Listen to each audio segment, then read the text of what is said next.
Bible says in 1 John chapter 4 verse 8, he that loveth not knoweth not God, for God is love.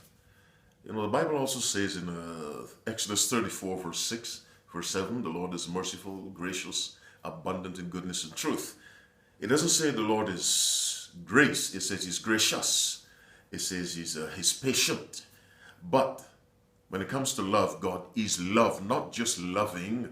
God is love. And there is an extended definition of love in the Bible. It is found in 1 Corinthians 13, in which chapter the word charity is used instead of love. And if you read from verse 4 to verse 7, we have specific details about what constitutes love. Love suffereth long and is kind. Charity envieth not. Charity vaunteth not itself, is not puffed up, doth not behave itself unseemly, seeketh not her own. Let me pause on that particular part of love. Seeketh not her own.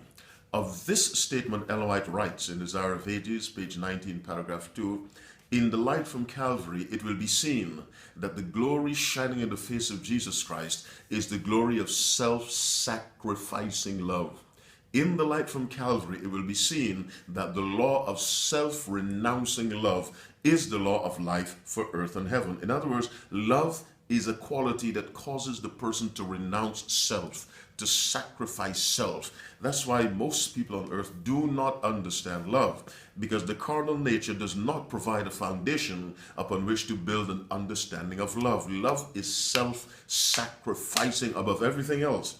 And so John 3:16 says, for God so loved the world that he gave. What did he give? His only begotten Son. Who was that? Jesus Christ. Who was he? Someone equal with the Father. So in giving Christ, the Father gave himself. And so we read in 2 Corinthians 5:19, God was in Christ, reconciling the world unto himself. And so love, which is God's premier, not just quality, but that's who he is. It is above all things a self-sacrificing mindset, a self-renouncing way of life. If we have that love for others, the world could not be the place of violence that it is, and hatred and prejudice, because we would live in a world where people place others above themselves. May the love of God dwell richly in your heart.